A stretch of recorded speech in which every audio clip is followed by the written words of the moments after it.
I remember a few years ago when I went to do a medical checkup, and the doctor did all of my checks. They were okay.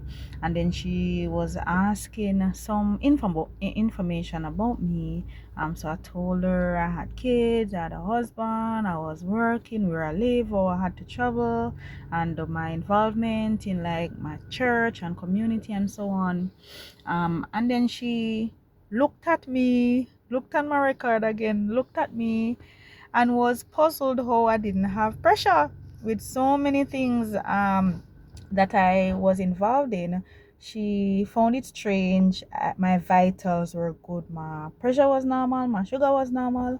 Everything was normal.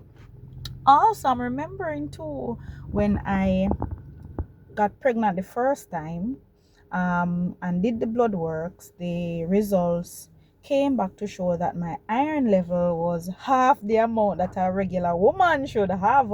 And somebody with lower blood count, red blood cells count, would have reduced oxygen moving around in their bodies and going to their brain. And based on what science and research would say, that person should have a lot of dizzy spells, should be fainting a lot, should be weaky, not have no energy kind of setting.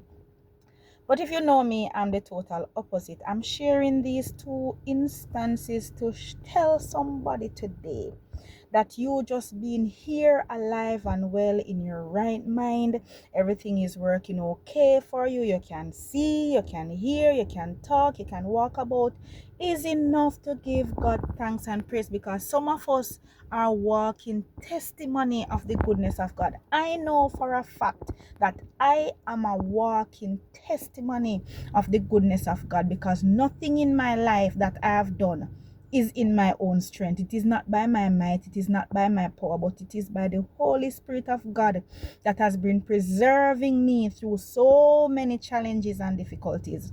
And I'm still here standing victorious only because of Him. Want to challenge somebody today. It might be very hard for you right now. You may have trouble on every side. You are in that stormy sea and the boat is rocking from side to side, and it look ahead and it looks gloom and doom. But I want to tell you, it is not about what is around you, but it is the God that is inside of you, because His word says that greater is He that is in you than he that is in the world. So now what you are going around you, know same can just speak. Peace be still, and everything around you settles. So don't let the enemy paint this picture, create this image of what things are now and what things will be, and you just not have no money and you have so many expenses to cover and you just feel stressed out. Don't let the enemy get in your head.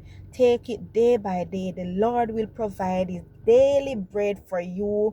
Don't worry about tomorrow. You have enough problems today than go take up problems for tomorrow. You are a testimony, and you shall overcome by the blood of the Lamb and by the word of our testimonies.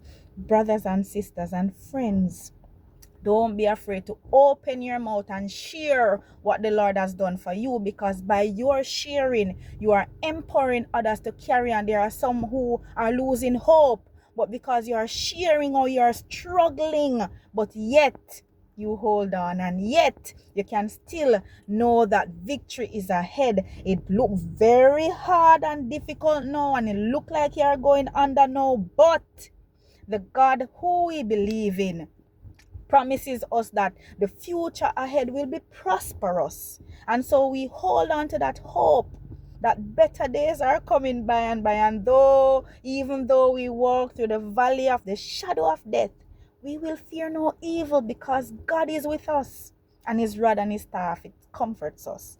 And so I'm just challenging you to just hold on a little longer. The breakthrough coming up. Just hold on, because if you faint not, you will reap the reward of all that you're doing. But you have to persevere. That is what God calls you to do. You can't just give up as it gets hard. You have to persevere. That is the only way you're gonna reap the reward. The reward is sure, because Jesus already won the battle, So it is now for you to hold on to the very end so that you can claim the victory as well. Do have an amazing day. Remember, I'm a testimony of God's goodness. So every time you see me doing anything, I'm just reminding you that I'm a testimony of God's goodness. You too should be a testimony of God's goodness. Love and blessings, everyone.